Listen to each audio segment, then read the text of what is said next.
And welcome to Show and Tell. Hey everybody, and welcome to Show and Tell. Sorry, we had to move this thing. I'm She had to get up, and she's big, I'm too pregnant, big to get up. and so I had to move the green screen out of the way. I got trapped. Okay, it's me, Lady Ada. With me, Mr. Lady Ada. It's Show and Tell time. Check out what's going on in our community. Ada fruiters and friends of the fruit, and just people, anyone out there with a webcam, come by Discord, and we have the StreamYard link up. We want to see what you're working on: coding, hacking, soldering, sewing, crafting, writing, whatever. You make something, come on by and share it with all of us. First up, we're gonna Special programming note tonight at 8 p.m. There's going to be the already recorded version of Desk of Lady Ada that we weren't able to get up live, but we pre-recorded it, so we're going to play it during the Ask an Engineer slot. So then we'll be able to catch up with some of our shows and more. As some of you know, we're going to have a little bit of a break in November area time-ish. We have another kid on the way. Boop. And we've also been moving our show time so we can continue to do all sorts of different content and shows, even when we're bringing more little engineers into the world. So with that being said, I'm so uncomfortable. Yeah. All right, let's kick it with JP. Right after this, it's ice cream. JP, what you got going on? Hey, I've got this project that I started a while ago and have just gotten back to, which is ESP-NOW based juggling balls. So what I've got going on is some 3D printed shells, these procedural shells that I designed in Rhino and Grasshopper that are clickable to snap them together and hold whatever inside. I'm using some translucent filament. And on this one, I've got the guts of it, which is a cutie pie and a couple of BFFs and some NeoPixels. And the neat thing is that with ESP-NOW, it's a very lightweight way to communicate to a feather I have over here plugged into a synthesizer. So it's going to act as a trigger. This is a simple example right now. I'll just right here, you'll see it's going to do some color change when the accelerometer detects either a hard throw or a catch. It'll trigger a MIDI note over there, and you'll also see the color change. So I'll try it here, but I can move over there to actually juggle. So.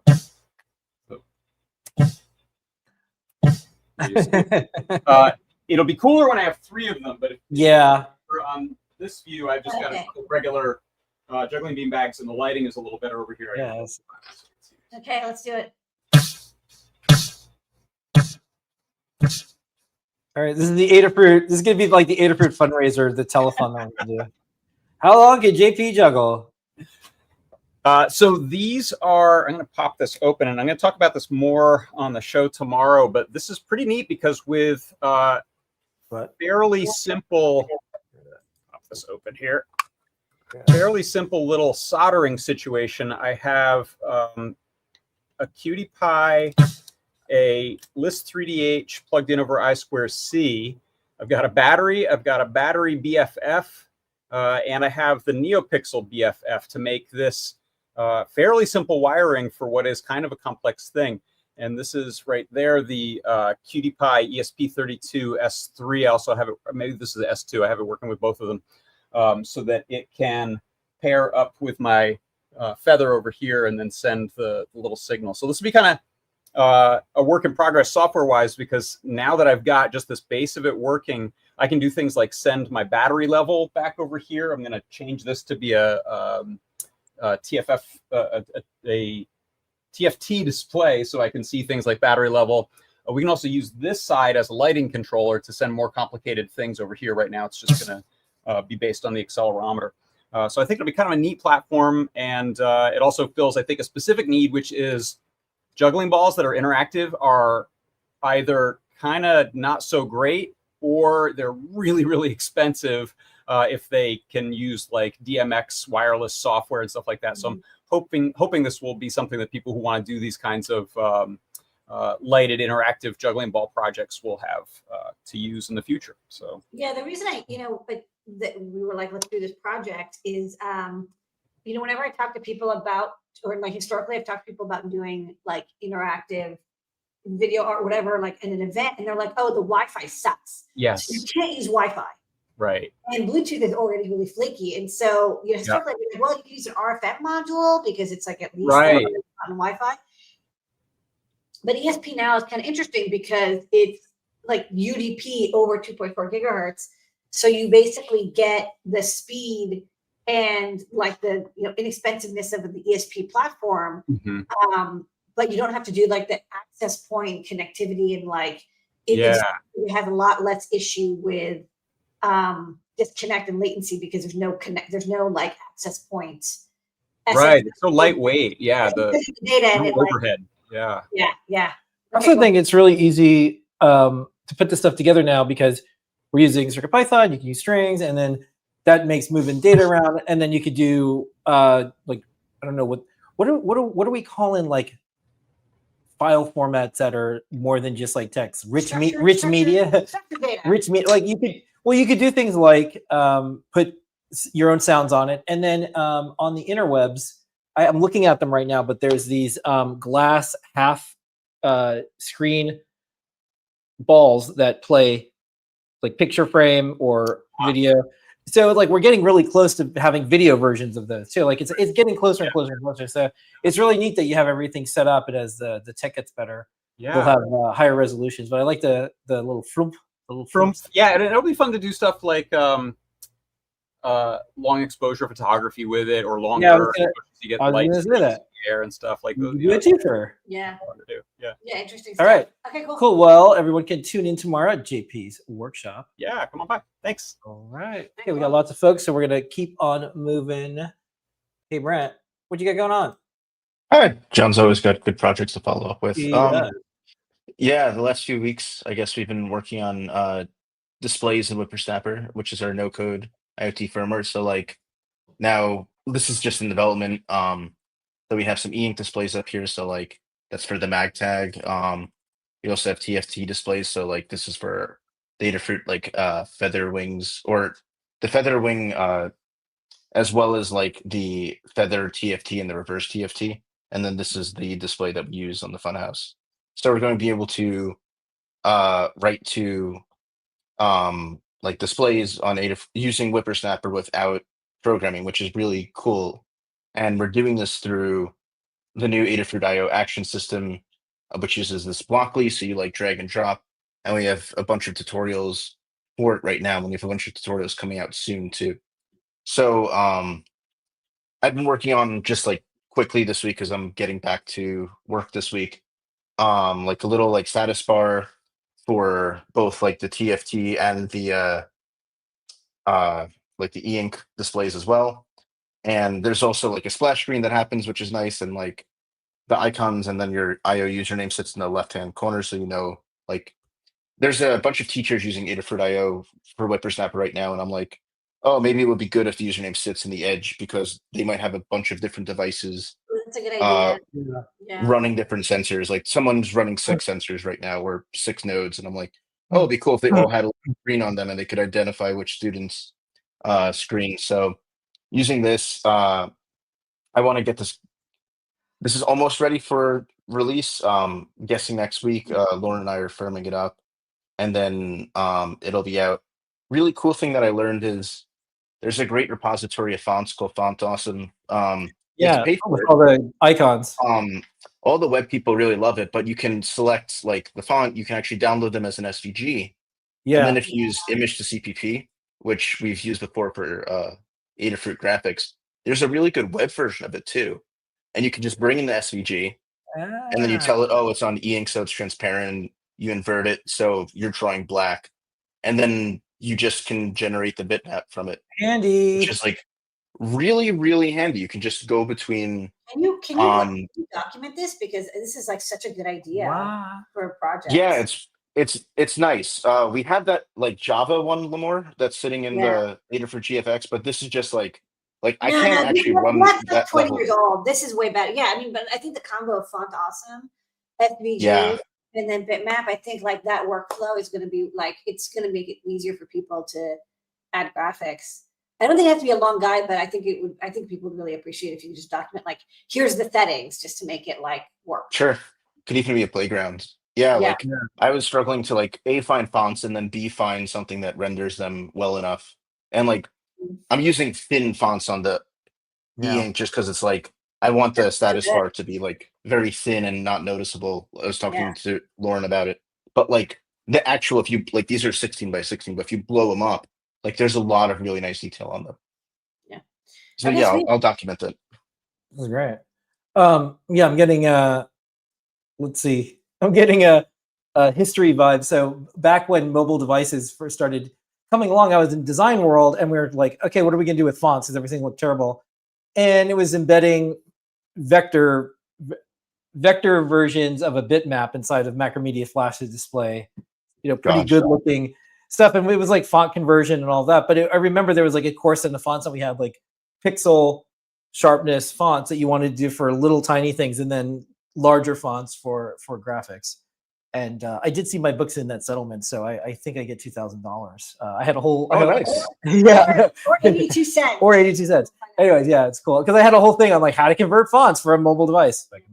All right, thanks so much, Brent. And everybody, do go to Adafruit.io. There is a ton of ways to pay everyone else subscription money and go down a long path for lockdown IDEs and all this stuff. We don't. You can go to Adafruit.io and all the stuff you could just right away try out, and these single serving projects that kind of make IoT worth it. Like, I just want to know if there's water in my basement. You could actually pull it off. You could do it, but it's really hard to do other ways. So try it out. Do the Pepsi challenge. Try other ways to do the same project and see which one's easier. Okay, that's right. All right. Yeah. So next up, we're going to go to Jepler, because we have, I think, one of the coolest projects ever debuting maybe. Hello. Right. Yeah. So good to see you tonight. Here's the Adafruit Fruit Jam. And I think we have shown this playing video last week, a video of this playing, but now we can actually play the game. So do you want sound effects, or is sound effects off good? Why don't you talk over it, and at the end play a little free play with sound? Yeah, that way everyone's happy. So this is RP2040 Doom, which some really smart folks put together, and I did a port for the Fruit Jam. And over the last week, I'm playing this mirrored, so forgive me here. I finally was able to add controls to it. So this is now going to work with the keyboard and with the mouse and with this particular gamepad from the Adafruit store. But yeah, you plug in a keyboard and you've got WASD controls. You plug in a mouse and you can rotate and fire your little gun or whatever.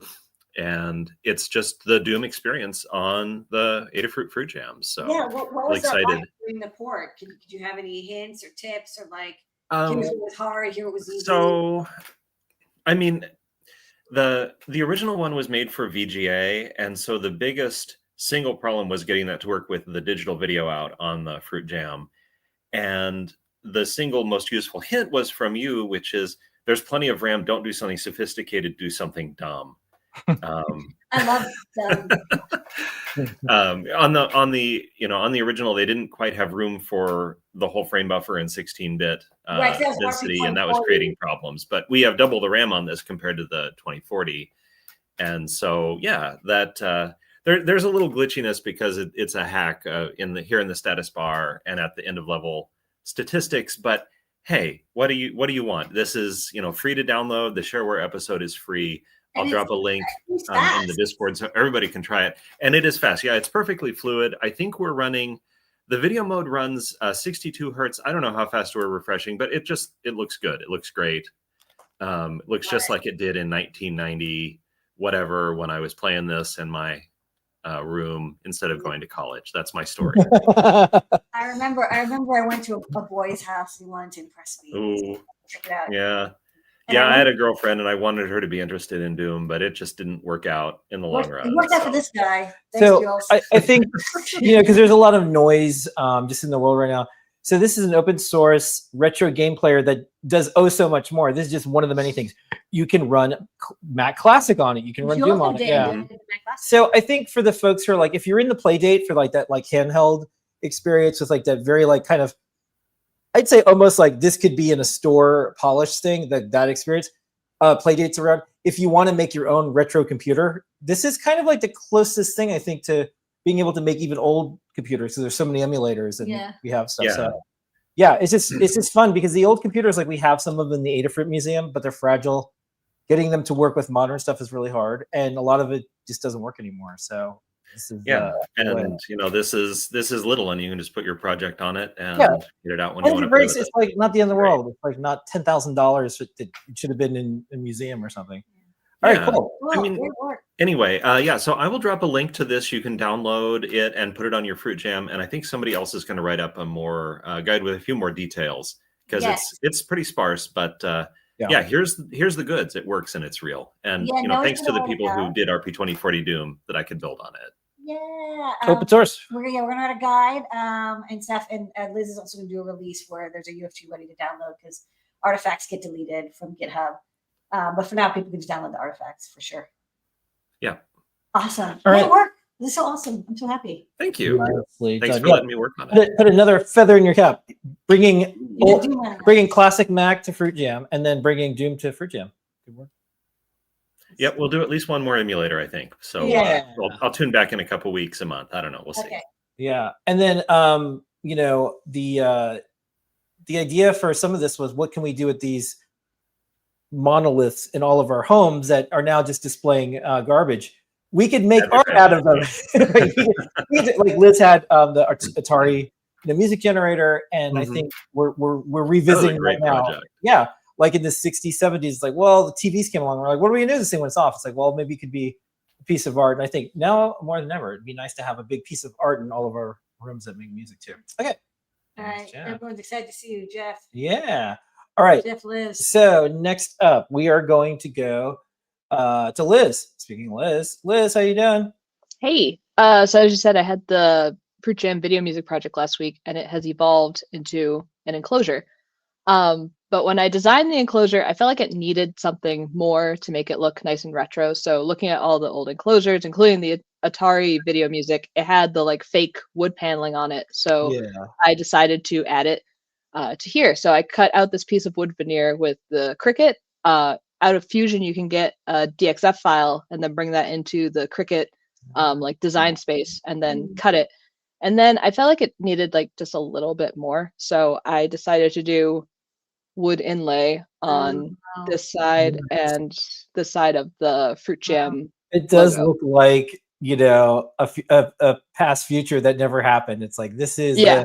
this is the paddle controller for the Apple. Apple tea Yeah. fruit. Yeah. For Yeah. the Apple Fruit Jam. Yeah. So now that I've gotten the veneer bug on my system, I can finish documenting, and I will also have a 3D printed case that you don't have to add veneer to if you. It's also that's like more the demo optimized of for the that, first but- mouse. Yeah. Yeah, it always had like it was always like carved out of wood, and you just kind of love that shit. It's like, yeah, well, what else are you gonna use? Every software engineer, like back in the day, they were also like woodworkers. They're just like, back because Yeah, garages in Sunnyvale. you had to fix the computer with like a saw. Yeah, So, all right. Yeah. beautiful. Cool. Good Love work, it, yeah. Liz. All righty. Thank you. Yeah, good stuff. Okay. Next up, let's go to, we have a few folks here. We're gonna go to Cooper and then Doctor and then Roberto. So Okay. Cooper, this is who came in order on my screen here. Hey. What you got going Hi, on? friends. Hi. A lot of love for the Fruit Jam today. I love to see All it.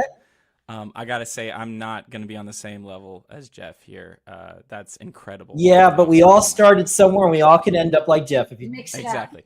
Yeah. So we're gonna instead go back about 20 years in time to some Okay. classic Pong, right? Oh, Nothing special, right? But over the past couple months, since the Fruit Jam came out, I've been having a really good time creating Fruit Tris. Recently, Yeah. speed dating. We did that one too. Love that. yeah. Yeah, and I figured I need to take it back to its roots and kind of share some of the love, right? So I got Pong here, which, by the way, I am controlling with a PlayStation 4 controller. Watch out! Watch out! Watch Wait, out! watch out. Wait, Yeah, it's wait. okay. It's okay. We'll do fine. And also imagine some bleeps and bloops. Also, the can player on the imagine that. right is kind of AI controlled. Bob. But, yeah, there's bleeps and bloops. There's AI control. There's scoring. There's win states. Basically, everything you need for a basic game. And I've been trying to put some of this together. I took a lot of inspiration from Toddbot with his Synth.io tutorials Okay. into a collection of, tutorial basically that goes through all the process from getting the bootstrap working, doing graphics, controls, ball movement, scoring, etc. And now I'm only about like 70% done or so, but you know, there's Okay, little stuff all through there to show you how to do this using display IO, synth IO, basic fun Python stuff. Right? I like this documentation style. Is really beautiful. I don't know what the name of that framework is, but I love the The GitHub pages. Oh, yeah. I totally stole that from Toddbot, so give kudos to him. No, I mean, I love actually, it. and I'll share It's this. like any documentation is great. I always love learning, and it's like I love that little, it's like interspersed with little animated GIFs. That looks so cool. Oh yeah. Anywhere where you have movement or stuff changing, I try to use GIFs there. So I'm still working. I've got to go over like some sound stuff and some other things. But basically, it'll be everything you need to get started making basic games. I didn't get into a lot of the bitmap stuff since we're dealing with rectangles here. Yeah. But, One of the good things about GitHub is the way that you can share something like that. When something is open source, it just accelerates more things being able to be made. So because Todd put it out, because we put stuff out, the light, it didn't get diminished by lighting another candle. It just made it really bright. And it's interesting. It's like when you have, not to go on a rant, but when people do open source, you really get way more than you get more than you give. You really do. So it's worth it. Put it out there. Yeah.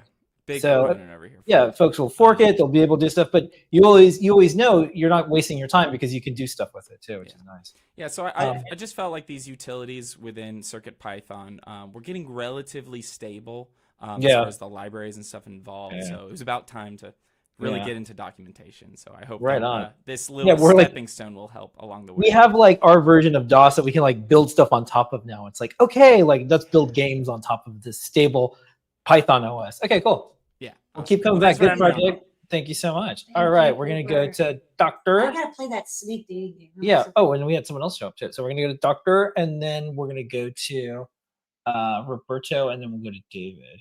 Okay. Hello, Doctor. Hi, Doctor. Hi. Sorry, I didn't type that in, and it didn't come through properly. Well, I have a couple medical questions, but go ahead. No. I'm a physicist. so Dave's the name. I've been writing. I had an exercise in using ChatGPT to generate code.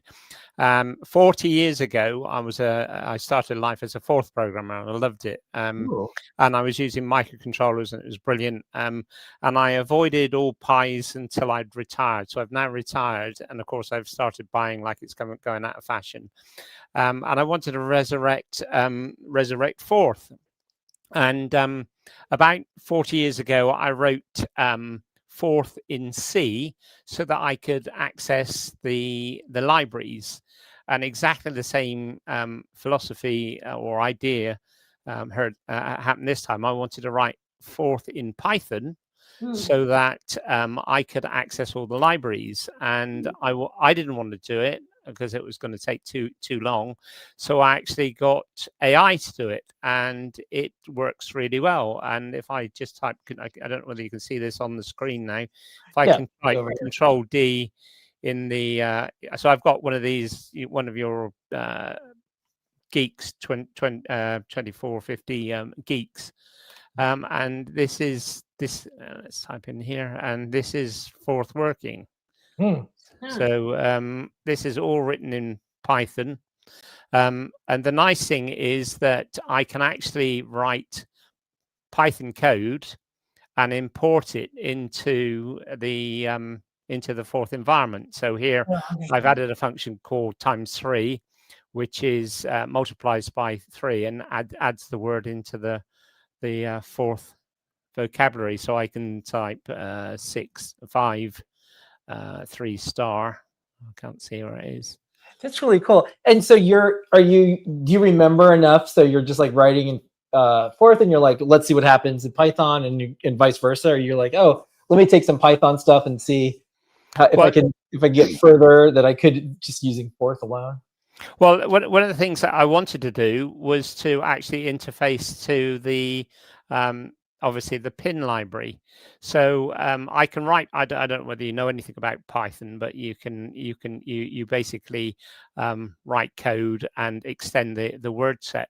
But what I did was I wanted to access the input output facilities here. So so what I wanted to do was be able to load text files, which it's doing now, and then create new words, so I can do 5 blinks, and it's firing away there. And in the background here is my little Yeah. That's This cool. is like a portal into another universe. This is very cool. Well, I think So- Python is interpreted, and also all these AI tools are really good at Python. And Forth is old enough, and there has enough interpreters that you could ask an AI to write a Forth interpreter in Python. And actually, probably like, yeah, I have enough No problem. I can do that. There's enough information online. For I me do to that for fun. Put something together. This is way better than cats. And that's exactly what I did. I started off by saying, write me a simple Forth emulator interpreter, which it did. And then knowing how Forth actually works from years and years ago, I said, okay, well, that's not implemented very well. Let's change it a bit. But I also wanted to be able to import Python. So I wanted, so all of this code is written by ChatGPT and has taken multiple iterations. But today I wanted to, I'd originally been using ESP devices, and before I came on, I thought I wanted to use the RP 2040, which I've got here, and access your circuit libraries. The circuit Python libraries. So I asked it to actually rewrite the code. And I gave it examples, and it created, there you go, a geek pin. Oh, I can't do it at the moment. So whilst I'm running the Forth, obviously the REPL's not working. Any second now. So I can actually pull up the code that was generated. All this code and the interface into the Forth environment was written in about a 10-minute session this evening from Claude. I just uploaded all of the sample files. And here's the virtual machine. Here's how I extend stuff. And I've learned an awful lot about writing code on AI, because it is really, really bad at saying, well, I'll leave out this chunk of code because you've tested in that and clearly you don't need it.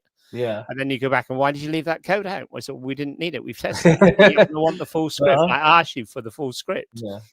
So I came to the conclusion that if you're developing code in AI, which I think everybody should explore because it's just amazing, you have a core large chunk of code which you don't touch, and you build into your code the facility to add extensions, so that the AI is only ever writing the extensions. And again, very smart. Give it small context. Otherwise, it's like deleting then shit and making changes. Then you could start up without extensions, just like we did with Max. Well, we're gonna get. You do a black box. We're gonna get on to Roberto and David, but could you come back or maybe send a link to some of this work as you publish it? I'm happy to share this. I'm happy to open source this. I don't know what to do next, so you know what? Drop me a note, pt@adafruit.com, and maybe we can help you get some of this information online on Adafruit Learn System, or who knows. Should I just contact you through the you can email me. Yeah. Okay. Sorry. What was your email? pt@adafruit.com. pt@adafruit.com. I'm easy to find. PT. All right. Okay. Well, I know you're not a doctor, but I feel so much better. I am. Oh, you're right. Oh, your other time. Oh, you're right. I'm Dr. Dave, but Dr. Bunsen is my nickname. Oh, okay. Excellent. All right. Well, thank you, Don. Thank you, Don. All righty. Well, no, we got 2 more. No, because Dave, that was Dave. That was his screen. Yeah, that's his name. Oh, that's right. The 2 different. Oh, okay. That's smart. Okay. Convenient. Yeah. Great. So Roberto, play us out. Hello, folks. Can y'all hear me well? Yeah. Okay. Last time I was here showing what I had so far with the TPS 61169. And at that point, it was on the breadboard. And since then, I've gotten it to, to the point where you know, it's a standalone project. Can you see the GitHub page? Oh yeah, we'll share. Yeah, let me get over here. Yeah, I just want to show the documentation I've put up so far. So at this GitHub page, I've documented that, you know, where I'm getting the hardware, and there's the fritzing diagram. And the inspiration, excuse me, the inspiration for the faceplate came from, like I mentioned, JP's workshop 2 weeks ago, and that I'm still working on. Everywhere you see an exclamation point, I need to add stuff, but it's there. I just haven't committed it yet. Well, that's There great. you go. Yeah. Well, let me show you the. Let me show you what I have. So I put it on a platform of wood, and it used to be like a cutler, like where you cut wood and stuff. And I'm not sorry, a board of wood where you would cut your meat or vegetables and whatnot. Yeah, cutting block, And chopping block, cutting board.